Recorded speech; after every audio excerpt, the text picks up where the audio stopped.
This is the kind of VR that we're gonna have to settle for if we don't get full dive SAO type technology. And you know what? I'm all here for it.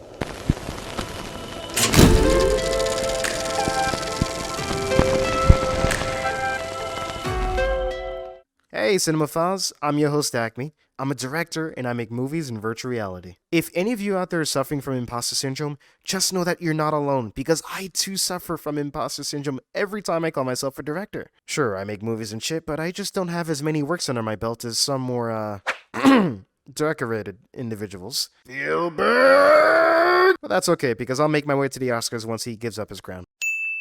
Speaking of Spielberg, we're actually going to be taking a look at one of his productions today. Now, if you are into virtual reality at all, if you are into video games, if you have a pulse and you're into pop culture, you've heard of this movie. And if you haven't, well, Patrick Star, Bikini Bottom's that way. But whether you've seen it or not, we're going to be taking a deep dive into the metaverse with Ready Player One.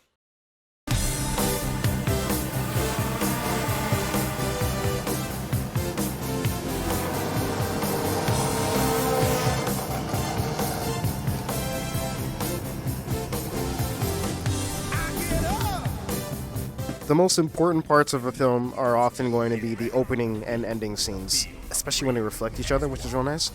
But what I really like about what's done here is the fact that we don't have a single line of dialogue for about the first minute or so, and yet we have so much context about the universe that he's in. We know he's in the future, and we know everyone's f***ing obsessed with VR.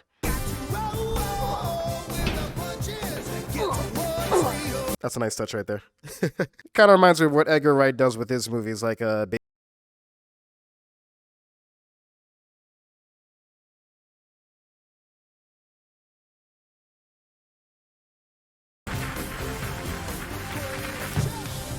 Hello, Wade.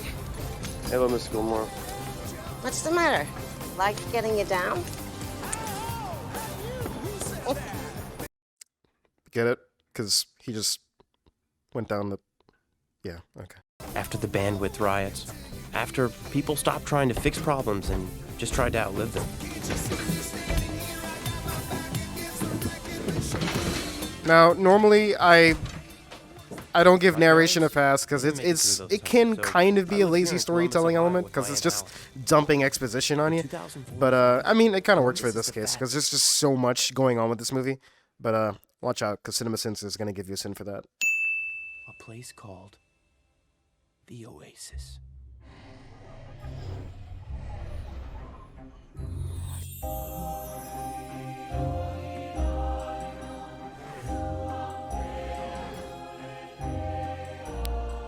Minecraft! Is the Oasis.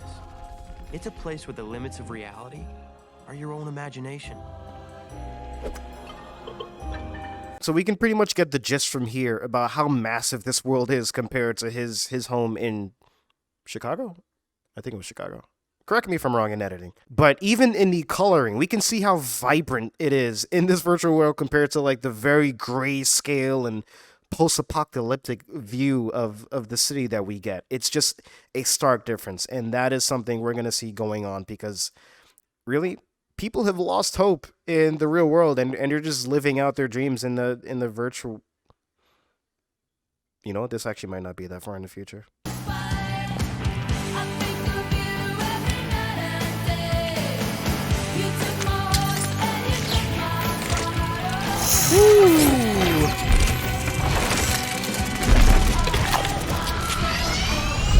Ah, that's sweet.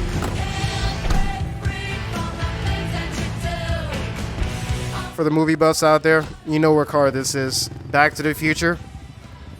It's that movie basically sold this car.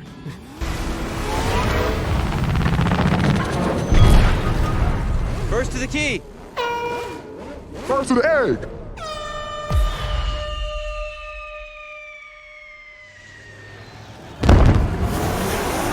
Alright, so let's talk racing scenes. What do we always see in them?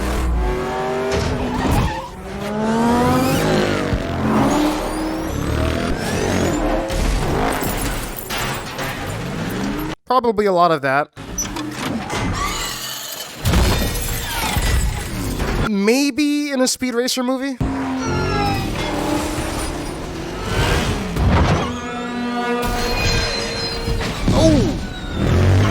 Okay, as a native New Yorker who has driven on a Manhattan bridge many times, that's pretty accurate. So my racing game, people in the audience will understand, but when you adjust the field of view on the camera, that can actually change your perception of speed. We can actually see the effect reflected here in this video clip of a train going down the tracks. And the speed is constant, it's not changing, but just by changing the zoom level on the camera, we can make it appear to be going faster or slower, just by adjusting the field of view. It's actually a pretty cool phenomenon that we see often used in games to give the player a sense of speed whenever they're going faster or slower. And it's exactly the same technique that directors use in movies to give you that sense of speed that, oh my god, I'm going out of control!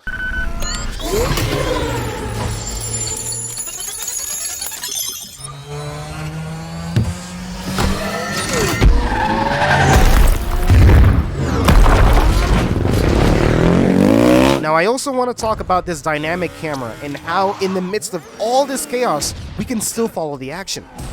This is something that is so important for action movies because without the direction of the camera, the way that we see here, we would be totally lost. Because look at it, we're going through Chinatown. There's cinder blocks going everywhere. There's a T-Rex fucking destroying these cars, for God's sake. That's a lot going on, and the more you have going on, the more you have to orchestrate with the camera and all of the props. Everyone has to be in the exact same place every time, every cut.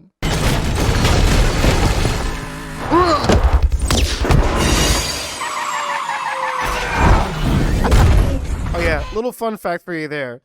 The screeches of the tires of that Batmobile actually kind of make the sound of the Bat theme. It's one of the many little Easter eggs they put in this movie. So, moving on. The name Kira is only mentioned once in all of Halliday's journals. That's not possible. It is. Look it up. What we just saw is the only time she's ever mentioned. It makes no sense. She was an important part of both their lives. Look, I found the clue to the race in the other scene, but I've always felt that the biggest clue to the contest was hidden here. You're right. I lose. Don't sweat it, Curator. Ha! Nerd. She's the big mystery. No, a bet is a bet. Oh, wow. A quarter. You can keep it. No, you can keep it. You free Thursday? Meet me there. 10 p.m. There's something I want to show you. Ooh, woo. Bye-bye. Someone got asked out on a date. She just asked me out. Oh yeah, And she I was did. starting to like her. All right. I don't do that. So our curator just armed our main character with something, and it's not a coin, or rather it is, literally speaking, but in the sense of the plot, that is a popular device that is used in movies and books all the time, and it's called Chekhov's gun. If you're going to show a gun at the start of the movie, that gun better be fired by the end of it.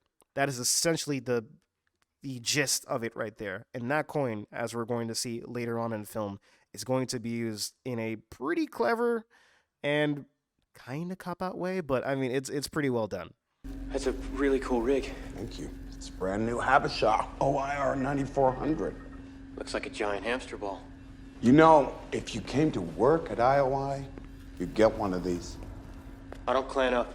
You'd also get your own penthouse apartment in Columbus with the highest speed connection. In the Oasis, you get unlimited weapons, magic items, ships. You want the ship from Defender? You know, it kind of... There's another example of Chekhov's gun right there. They showed us that password for a reason. We're gonna use it. Anything you need to help you find that egg. And then there's the salary. $4 million a year. And if you do happen to find that Easter egg, there's a bonus, $25 million.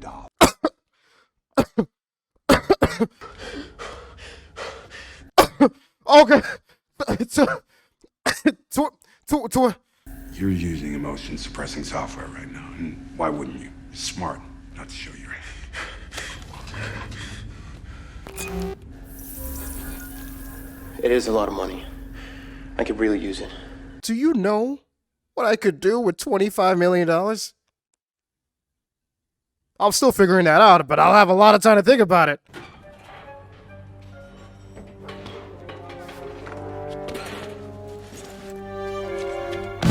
Oh! First to the key, first to the egg. Wait, what? Never trust someone you meet in the Oasis. She might be a 300-pound dude named Chuck who lives in his mama's basement in suburban Detroit. H. Helen. My dad called me H. Reintroducing a new character. Well, older character that is brought back in a new way. Is that introducing a new character? Reintroducing. We'll call it that.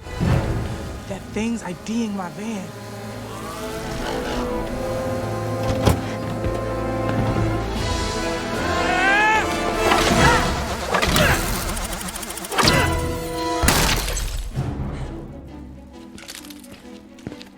Come on, they've spotted us. Title. My real name is Toshiro. Samantha got us a message. She told us to meet. You know, I noticed there's a clever use of lighting in this scene where, Another awesome news. and that's another good way to introduce a character is by Come on, get it. initially showing their silhouette in the darkness and then having them step into the light. So the camera's not doing the storytelling there, but now it's the light playing a factor. Actually, you know what? I'm kind of understating it there. Lighting plays a big role in filmmaking. You need light to see anything, so there's just that off the bat. But besides that, you can tell a lot of story just by adjusting the lighting in a scene, by having a character first lit from above and then under, and then it makes them feel, you know, good at the start and then evil later, or having a character come from the darkness into the light, or the reverse. It can feel very creepy that way. You find it by wandering around in a dark room until you get to the invisible dot. It's pretty easy if you know what you're doing. Really? Let me finish it for you. Oh, we were so close. It's your last chance, Wade. But hey, you gotta shake it up in the finale. You can't just let the main team win. There has to be some kind of struggle at the end. Make a choice, dude. 3 easy steps. 1. Wait, I thought you were bluffing. You know that kills all of us, right? I've got 10 years worth of shit inside. Nah, he's serious, bro. I'm not going out like that. All right, that's a camper move. You don't even know how to activate an orb. Oh!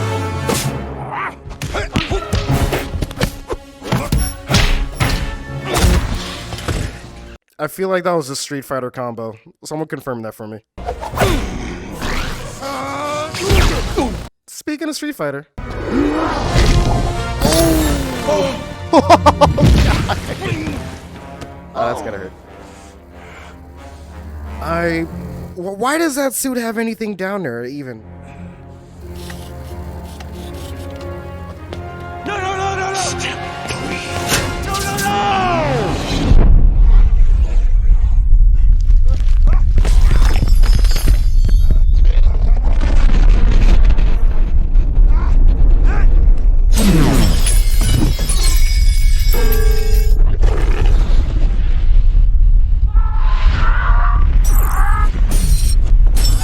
Well, everyone's dead. Movie's over. Roll credits.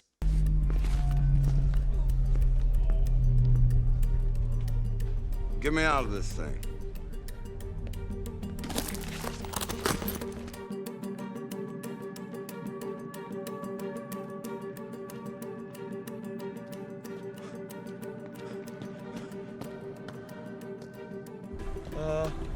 Guys?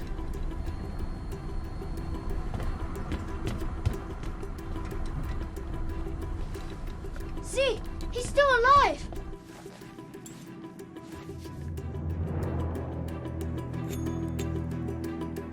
It's an extra life coin. Alive. Thanks, curator. There's the payoff. That little coin that he flipped, he gave him towards the beginning of the movie, actually came into use at the end. That is the very precedent of Chekhov's gun. All right, folks, that brings us to conclusion. Thanks for watching, and I hope you learned something new today. If there are any other movies that you'd like to see me cover, please let me know in the comments. I've already got a small queue from the suggestions that you guys gave on my last video. So Yeah, bring him up. I'm looking forward to doing more. Make sure to like, comment, and subscribe, and I'll catch you guys in the next one.